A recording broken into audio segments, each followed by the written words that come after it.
మనకి ఇది సిలబస్లో లేదు. బేసికలీ దళిత్ మూవ్మెంట్స్ తెలంగాణలో ఉంది, ఆంధ్రాలో లేదు. సో దళిత్ మూవ్మెంట్స్ ఎందుకు చేస్తారు ఈ దళిత్ మూవ్మెంట్స్ అంటే, due to the divorce count of the backward classes it is very difficult to define them. The scholars like MSA Rao differentiate into three categories. ఏంటి? మీకు బీసీ ఉందా? సిలబస్లో బీసీస్ ఉన్నాయా? ఉందనుకుంటా. మీ సిలబస్ కాపీ ఇవ్వండి. లేదు, మన క్యాస్ట్ సిస్టంలో సార్ క్యాస్ట్ ఇచ్చాడు, క్యాస్టిజం ఇచ్చాడు. ఒక్క నిమిషం.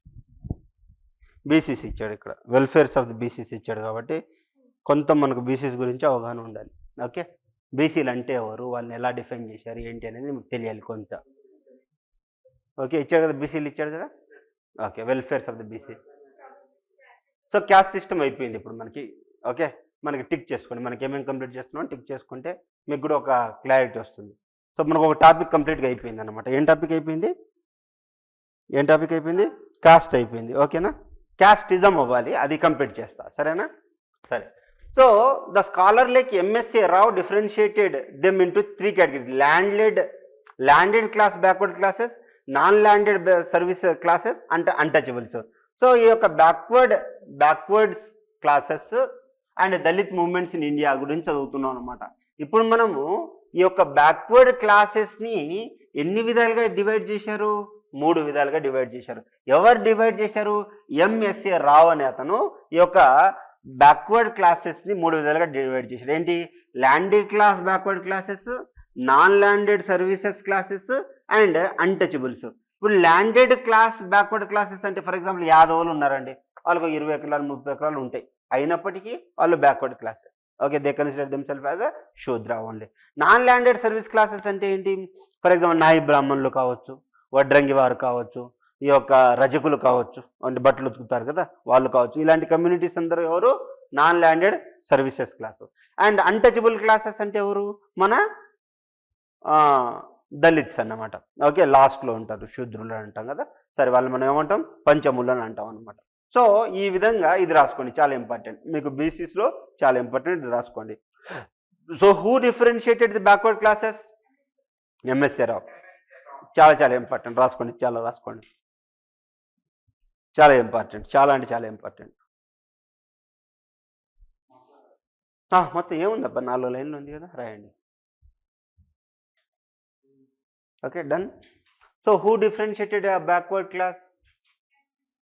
MSA Rao. Into how many categories? 3 categories. What are they? Next. So these are the generally below upper caste and above the scheduled caste. Okay, according to the Kaka Kalekar Commission, okay, 1952 Kaka Kalekar Commission, there are more than 3000 backward classes which forms 52% of the Indian population. So first commission which was established on the classification of the backward class community ఎవరు? కాకా Kalelkar commission. Okay, చాలా important. ఏ year? 1952. Okay, 1952 చాలా important, అది రాసుకోండి. So according to the Kaka Kalelkar commission, how many backward classes are there?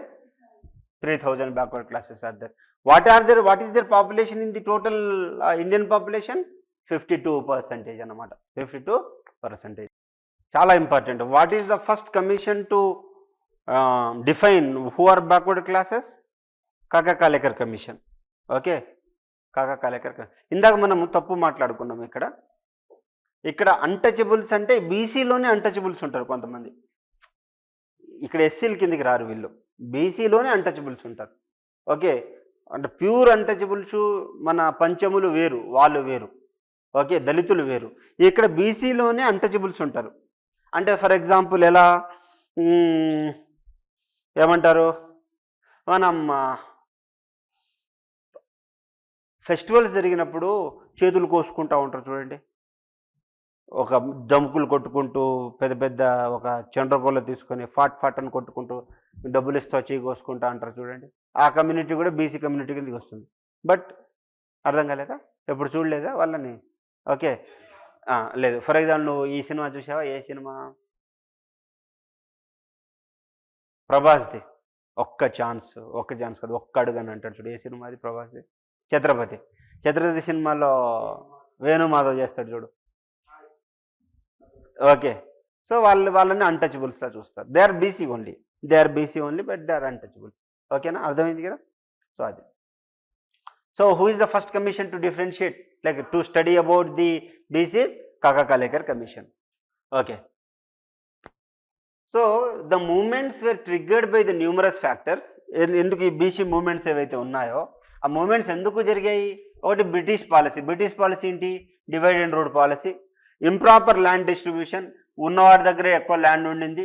Growth of western education ఎక్కువ ఉండడం వల్ల నీ యొక్క ఏమంటారు దాన్ని, అపర్థైజ్డ్ లేదా ఆపరేషను లేదా ఎక్స్‌ప్లాయిటేషను అవన్నీ ఈ లోవర్ క్యాస్ట్ పీపుల్ తెలిసిపోయిందన్నమాట. Next the extension of the railway network and all over the popularity of the modern politics. So ఈ యొక్క ఎప్పుడైతే నీకు ట్రాన్స్పోర్టేషన్ పెరుగుతుందో, ఓకే, రైల్వే ట్రాన్స్పోర్టేషన్ కానీ ఏ ట్రాన్స్పోర్టేషన్ పెరిగినా ఆటోమేటిక్గా నాలెడ్జ్ పెరుగుతుంది. మీదే ఊరు? మీ వైజాగ్. ఇక్కడికి వచ్చావు. ఎన్ని జిల్లాలు దాటుకొని వచ్చావు. ఇక్కడ ఎంతమందిని కలిసావు నువ్వు? చాలా మందిని కలిసావు. ఆటోమేటిక్గా మీ ఊర్లో ఉన్న వాళ్ళ ఫ్రెండ్స్ నాలెడ్జ్ కానీ నీ నాలెడ్జ్ డిఫరెంట్ ఉంటుందా లేదా? ఎందుకు ఉంది? Because of networking, road and railway network. ఎందుకు? ఇలా వస్తుంటే కల్చరల్లీ సుపీరియర్ అవుతావు. ఫర్ ఎగ్జాంపుల్, నేను ఇంతకుముందు మీకు నేను చెప్పినట్టు మనం చింతకాయలు కొట్టడానికి వెళ్తాం. ఎప్పుడు వెళ్ళినా చింతకాయలు కొట్టడానికి వెళ్ళలేదా? సిటీలో పెరిగాను. ఓకే, ఫర్ ఎగ్జాంపుల్ మనం ఏం చేస్తాం? చిన్నప్పుడు రాయి తీసుకొని విసురుతాం. రాయి పట్టుకుని విసిరితే ఎక్కువ చింతకాయలు రాలుతాయా తక్కువ రాలుతాయా?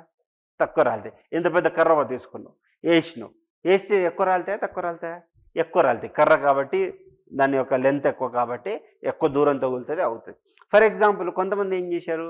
ఇంత పెద్ద రాయి తీసుకున్నారు, దాన్ని ఒక పెద్ద కవర్లోనో దేంట్లో కట్టారు, ఇలా అన్నారు, పైకి విసిరేసి అది సర్కిల్ అయ్యి అది కౌబోయేలాగా అట్లా తయారైంది. ఇప్పుడు నువ్వు కూర్చొని ఊపితే అన్ని చింతకాయలు రాలినాయా లేదా? అది నువ్వు ఇక్కడికి వచ్చి నేర్చుకున్నావు. నువ్వు మీ ఊరికి వెళ్ళినావు, అందరూ ఏం చేస్తున్నారు? రాయి బట్టి కొడుతున్నారు. నువ్వు అప్పుడు ఏం చేస్తావు? మీరందరూ పిచ్చోళ్ళు, మీరు ఆగండి, నేను చేస్తా అని చెప్పేసి ఆ రాయి చేసుకొని ఇలా అంటే భలే ఉన్నవురా నువ్వు, తోపైనవురా నువ్వు, హైదరాబాద్ వెళ్ళొచ్చా అని అంటారు వాళ్ళు. అంటారా లేదా? సో ఇది దీనివల్ల అంటే ఏంటి? చూడండి, extension of the railway network and all over the popularity of the modern politics. ఇక్కడ ఇప్పుడు ఫర్ ఎగ్జాంపుల్ ఇక్కడ బర్రెల లెక్కకి ఓట్లు వేసారు. ఆంధ్రాలో కూడా రేపు పొద్దున్న ఇంకో బర్రెల లెక్కో లేకపోతే ఆవులన్నో ఎవడో తయారవుతాడు కదా, అవుతాడు. ఓకే, సో ఫర్ ఎగ్జాంపుల్ మన కామారెడ్డిలో ఇద్దరు సీఎం క్యాండిడేట్ని ఓడించి థర్డ్ క్యాండిడేట్ గెలిచాడు. ఎందుకు? అక్కడ ఉన్న ప్రజలు చాలా చైతన్యవంతమైన ప్రజలు. ఇప్పుడు అయితే బీఆర్ఎస్ లేకపోతే కాంగ్రెస్కి ఓటేస్తే మళ్ళీ బైపోల్స్ వస్తాయి, మళ్ళీ ఎందుకు ఈ పంచాయతీ? ఓకే, అందుకోసం ఏదో థర్డ్ క్యాండిడేట్తో మన లోకల్ ఉన్నోడిని గెలిపించుకున్నాను, బైపోల్స్ ఉండే ఏముండదు. ఉన్న రోజులు ఇప్పుడు సీఎం క్యాండిడేట్ లాగా నీకు మీ ఇంటికి రాడు, వస్తాడా? మీ ఊరికి రాడు. నీ నియోజకవర్గంలో ఉన్నోడిని గెలిపించుకుంటే వస్తాడు, 100% అక్కడే ఉంటాడు, వాడికి 10 ఉండదు, ఎందుకంటే వేరే పార్టీ కాబట్టి. అట్లీస్ట్ నీ మాటలు వినడానికైనా వస్తాడు. సో ఇదే ట్రెండ్ రేపు పొద్దున అబ్జర్వ్ చేస్తే, నువ్వు ఇక్కడ కూర్చొని అబ్జర్వ్ చేసినావు, మీ ఊరికి వెళ్ళినప్పుడు నువ్వు చైతన్యం పొందావా లేదా? సో బీసీ మూవ్మెంట్ కూడా అలానే వచ్చాయి. బీసీలను ఎక్స్ప్లోయిట్ చేస్తున్నారు. మరి ఎక్స్ప్లోయిట్ చేస్తున్నప్పుడు వాడికి తెలిసిపోయింది ఎట్లా? Networking, railway networking. వామ్మో నన్ను ఇంత ఎక్స్ప్లోయిట్ చేస్తున్నారా వీళ్ళు అని చెప్పేసి. అర్థమైందా? సో ఆ విధంగా అన్నమాట. Okay, so because of these movements వచ్చినాయి అనమాట. సో ఇవన్నీ మూమెంట్స్ గురించి, ఇది మనకి ఆంధ్ర వాళ్ళకి అవసరం లేదు. ఓకే, ఆంధ్ర వాళ్ళకి అవసరం లేదు, బట్ కొంత అవగాహన కోసం. Okay, this led to the poor people to realise the extent of using hard power and soft power against them. అంటే వారి పైన ఏ విధంగా హార్డ్ పవర్ అంటే కొట్టడం ద్వారా, సాఫ్ట్ పవర్ అంటే ఫర్ ఎగ్జాంపుల్ మనము కొన్ని తెలివితేటలు ఉంటాయి యజమానులకి. నువ్వు నా పనోడివి, నేనేం చేస్తాను, నువ్వు బాగా పని చేస్తున్నావు, సాయంత్రం పూట చికెన్ తీసుకొస్తా, లెగ్ పీస్ నేను వేసుకుంటా, నా పక్కన కూర్చోబెట్టి లెగ్ పీస్ నీకు వేసా, నువ్వేమంటావు? మా అయ్య ఆయన తినకుండా లెగ్ పీస్ నాకేసాడు రా అంటావు. ఇదేంటి? Soft power. నేను ఎవడో కొడితే నేను పోలీస్ స్టేషన్కి వచ్చి నేను ఇడిపించా, ఏమిచ్చా? జామీన్ ఇచ్చి ఇడిపించా, నీకు బెయిల్ ఇప్పించి ఆ కేసు నుంచి బయటికి తీసుకొచ్చా. నువ్వేమంటావు? మా అయ్యగారు నా కోసం పోలీస్ స్టేషన్కి వచ్చాడరా, నేను వాడి తలపగలు కొడితే నన్ను కాపాడాడరా మా అయ్యగారు అంటావు. మరి ఏం చేస్తావు నువ్వు సత్యంతవరకు నాకు పని చేస్తావు. నాకు ఎంత ఖర్చు అయింది? తిప్పి కొడితే 5,000 కాలే. నువ్వు నాకెంత పని చేస్తావు? 2-3 కోట్ల రూపాయల ప్రాపర్టీ కాపాడుతావు. ఇదేంది? Soft power. నేనేం చేశాను? నిన్ను ఎక్స్ప్లోయిట్ చేశాను. హార్డ్ పవర్ అంటే ఏంటి? కొట్టడమో, తిట్టడమో, భయం పెట్టడమో, ఓకే, బతిమలాడడం, ఆ విధంగా చేస్తాం. సో నిన్ను ఒక బీసీ వ్యక్తిని నేను ఏం చేసినా ఎక్స్ప్లోయిట్ చేస్తున్నా. సాఫ్ట్ పవర్తో ఎక్స్ప్లోయిట్ చేస్తున్నానా, హార్డ్ పవర్తో ఎక్స్ప్లోయిట్? నీకు అర్థమైందా జనాలు ఎట్లా ఎక్స్ప్లోయిట్ చేస్తారు అనేది? సో ఏ విధంగా ఈ విధంగా ఎంఎస్ఏ రావు క్లాసిఫైడ్ సచ్ మూమెంట్. ఎంఎస్ఏ రావు ఎవరిని ఏం చేస్తున్నాడు? మూమెంట్స్ని క్లాసిఫై చేశాడు, బీసీలని క్లాసిఫై చేశాడు. ఓకే, ఆయన మూమెంట్స్ని కూడా క్లాసిఫై చేశాడు. ఎలా? బ్రాహ్మిన్ వర్సెస్ అదర్స్ ఎక్కువ ఎక్కడ చూసాం మనం? తమిళనాడులో చూసాం. ఓకే, తమిళనాడులో చూస్తాం. Okay, Brahmin versus lower non Brahmins. Okay, Brahmins versus lower non Brahmins, Dalits versus other caste. ఈ మనకు మూమెంట్స్ ఏం జరిగినా ఈ 3 మూమెంట్లే జరుగుతాయి అంటున్నాడు. మూమెంట్స్ జరిగినా ఈ 3 మూమెంట్సే జరుగుతాయి అంటున్నాడు వాడు. అర్థమైందా సార్ నేనేం మాట్లాడుతున్నాను? ఇది రాసుకోండి, ఇది చాలా ఇంపార్టెంట్. ఓకే, మీరు హిస్టరీ చదివేటప్పుడు కూడా మీకు సోషల్ రిఫార్మ్ మూమెంట్స్ అని, దళిత్ మూమెంట్స్ అని, బీసీ మూమెంట్స్ అని వస్తాయి. అక్కడికైనా పనికి వస్తుంది మీకు. ఓకే, సో హిస్టరీ వస్తే ఆటోమేటిక్గా సొసైటీ కూడా వస్తుంది. ఓకేనా అండి? వాటర్ తాగండి. ఆవలింతలు ఎందుకు వస్తాయంటే అండి, మన బ్రెయిన్కి ఆక్సిజన్ లెవెల్ తగ్గినప్పుడు మనకు ఆవలింతలు వస్తాయి. ఒకటే పొజిషన్లో కూర్చున్నా సరే మనకు నిద్ర వస్తుంది. ఎందుకంటే అట్లా అలవాటు అయిపోయింది మనకి చిన్నప్పటి నుంచి.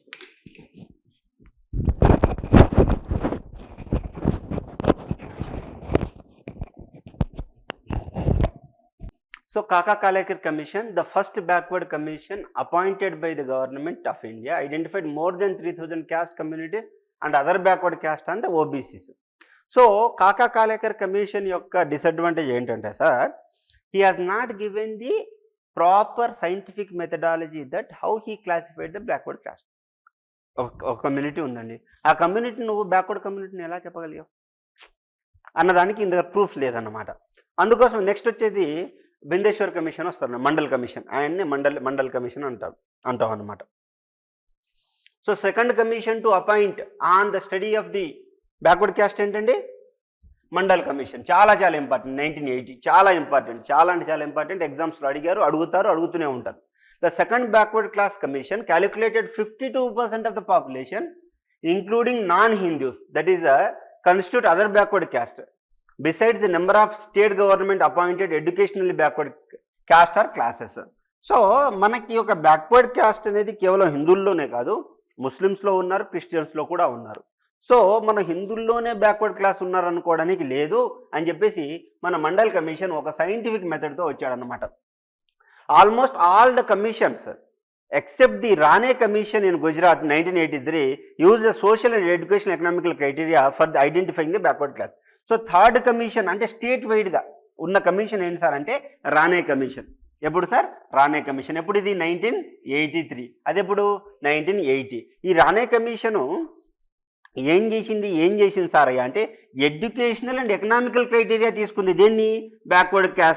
బ్యాక్వర్డ్నెస్ని క్యాలిక్యులేట్ చేయడానికి. The almost all the commissions except the Rane Commission in Gujarat 1983 used the socio-economical, educational and economical criteria for the identifying the backwardness. అంతే కదా? ఓకే సరే. సో ఈ యొక్క రానే కమిషన్ కాకుండా మిగతా in the sense mandal commission కానీ లేదనుకుంటే కాకా కాలేకర్ కమిషన్ కానీ ఇవన్నీ ఏం చేశాయి సార్ అంటే మన ఈ యొక్క ఎకనామికల్ క్రైటీరియా, ఎడ్యుకేషనల్ క్రైటీరియా తీసుకున్నాయి. సరే, రానే కమిషన్ అది తీసుకోలేదని చెప్తున్నారు అనమాట. సో ఇది ఒకసారి రాసుకోండి, చాలా ఇంపార్టెంట్, చాలా అంటే చాలా ఇంపార్టెంట్ అండి. ఎగ్జామ్లో ఏమని అడుగుతారంటే క్రోనాలజికల్ ఆర్డర్లో పెట్టమంటాడు. ఏమంటారు? కాకా కాలేకర్ కమిషన్ అంటాడు, బిందేశ్వర్ ప్రసాద్ కమిషన్ అంటారు, రానే కమిషన్ అంటారు అనమాట. కాకా కాలేకర్ కమిషన్ యొక్క డిసడ్వాంటేజ్ ఏంటి? ఈయన బీసీలని క్లాసిఫై చేశాడు కానీ సైంటిఫికల్ ఎవిడెన్సెస్ ఇవ్వలేదు. వేరాజ్ బిందేశ్వర్ కమిషన్ వచ్చేసరికి socio economical condition, education backwardness చూశాడు. ఇంకా వాళ్ళకి ప్రైమరీ ఎడ్యుకేషన్ ఎంత దూరంలో అందుతుందో చూశాడు. రెండోది వాళ్ళకి బోర్వెల్ అంటే వాటర్ ఫెసిలిటీ ఎన్ని కిలోమీటర్ల దూరంలో ఉందో చూశాడు. దాని తర్వాత ఎకనామికల్లీ వీకర్గా ఉన్నారని చూశారు. అండ్ వీళ్ళు ఎవరైతే అప్పులు తీసుకొచ్చి వాళ్ళ జీవనోపాధి నడుపుతున్నారో అది చూశారన్నమాట. ఎవరు? బిందేశ్వర్ ప్రసాద్ కమిషన్. దాని తర్వాత రానే కమిషన్ వచ్చింది. ఈయన ఎడ్యుకేషన్ ఎకనామికల్ క్రైటీరియా చూడకుండా మిగతా క్రైటీరియాస్ చూడడం జరిగింది. సో మనకి ఎగ్జామ్లో ఏమని అడుగుతారు? Arrange the following commissions about the backward classes అంటారు అనమాట. ఫస్ట్ ఏ కమిషన్ అండి? కాకా కాలేకర్ కమిషన్. రెండోది మండల్ కమిషన్. మూడోది రానే కమిషన్. ఓకేనా? రానే కమిషన్ అంటే ఈ ఎడ్యుకేషనల్ ఎకనామికల్ బ్యాక్వర్డ్నెస్ కాకుండా వాళ్ళు సోషల్ కండిషన్స్ తీసుకుంటారు వాళ్ళు. ఓకే, ఎక్కడ? సోషల్, ఎడ్యుకేషనల్, ఎకనామికల్ క్రైటీరియా కాకుండా, అంటే డిపెండెన్సీ అంటే ఏమంటారు, క్యాస్ట్ ఎవరెవరి మీద డిపెండ్ అయి ఉన్నారు, లేదా ఎవరి మీద అప్పులు తీసుకుంటున్నారు, ఓకే, లేదా కల్చరల్గా ఏమేమి ఉన్నాయి, వాటన్నిటిని బట్టి కూడా ఈ యొక్క రాణే కమిషన్ మాట్లాడుతుంది అన్నమాట. ఓకేనా అండి? వెళ్ళొచ్చా ఫర్దర్గా జగదీష్ గారు? మన next Shri Hansraj Gangaram Ahir. Shri Hansraj Gangaram Ahir assume the chairperson of national commission for the backward classes. ఇప్పుడు ఎవరో ఒక్కసారి చూసుకోండి, నేను ఇది నోట్స్ రాసినప్పుడు అయితే ఈ యొక్క శ్రీ హన్స్రాజ్ గంగారాం ఆహిర్ అనే అతను national commission for backward caste chairman ఉండే. ఒకసారి ఇప్పుడు ఏమైనా అంటే నిన్న మొన్నట్లు ఏమైనా చేంజెస్ ఏమైనా జరిగితే చేంజెస్ చూసుకోండి. కాన్స్టిట్యూషనల్ ప్రొవిజన్స్ ఏమున్నాయి? ఆర్టికల్ 15 ఏం చెప్తుంది సార్ అంటే prohibition of discrimination on the grounds of religion, race, caste, sex and place of బర్త్ను బట్టి ఎవరిని డిస్క్రిమినేట్ చేయకూడదని ఆర్టికల్ 15 చెప్తుంది. మీకు సిలబస్లో మెన్షన్ చేశాడు ఏమని? Constitutional safe guards of backward classes అని మెన్షన్ చేశాడు. Constitutional and of backward caste. ఓకేనా? సో మీరు అక్కడ ఇది వస్తుంది ఆర్టికల్ 15. మీరు ఇది ఎగ్జాక్ట్గా క్రొనాలజికల్ ఆర్డర్లో గుర్తుంచుకోవాలి. Religion, race, caste, sex, place of birth అనేది కంపల్సరీ. ఓకే, కంపల్సరీ ఇది క్రొనాలజికల్ ఆర్డర్లో పెట్టుకోవాలి. దీన్ని కూడా తికమక్ చేసి అడుగుతాడు అన్నమాట. ఈవెన్ ప్రియాంబుల్లో కూడా సావరిన్ సోషలిస్టిక్ రిపబ్లిక్ అన్న వర్డ్స్ ఉంటాయి చూడండి, అవి కూడా క్రొనాలజికల్ ఆర్డర్లో అడుగుతాడు అనమాట. ఓకే, అవి యూపీఎస్సీలో చాలాసార్లు అడిగాడు. ఏమని? Arrange the following terminologies in the preamble in as it is form అని అంటాడనమాట.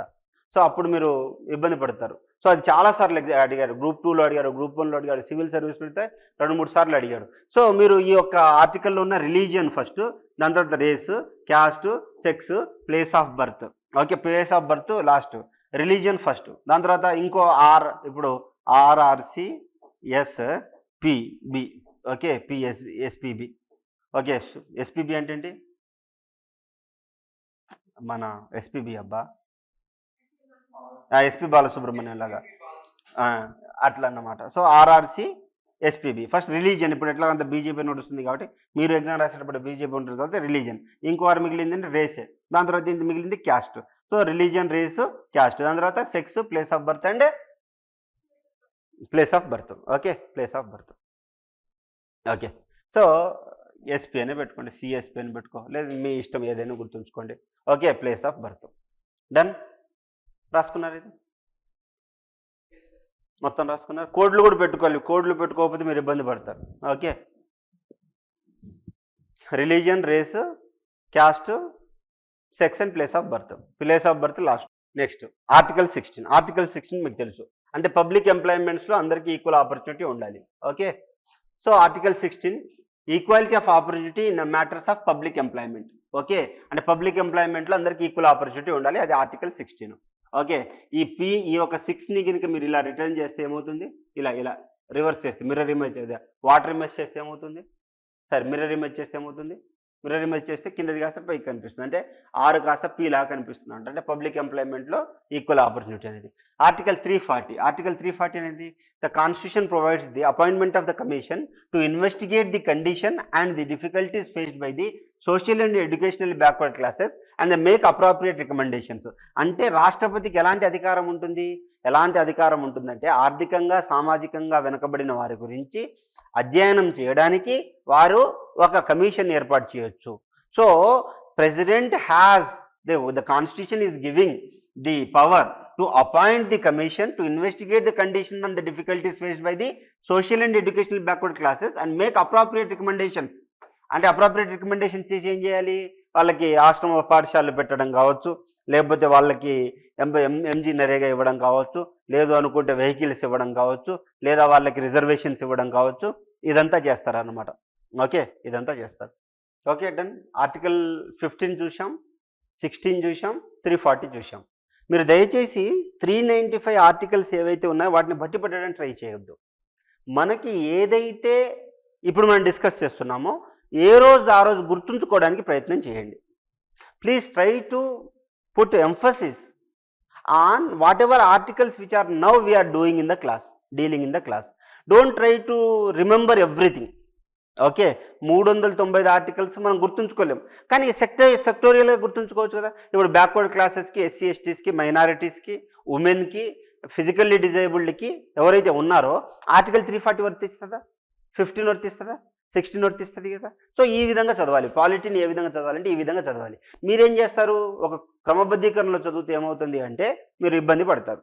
ఓకే, ఇబ్బంది పడతారు. నెక్స్ట్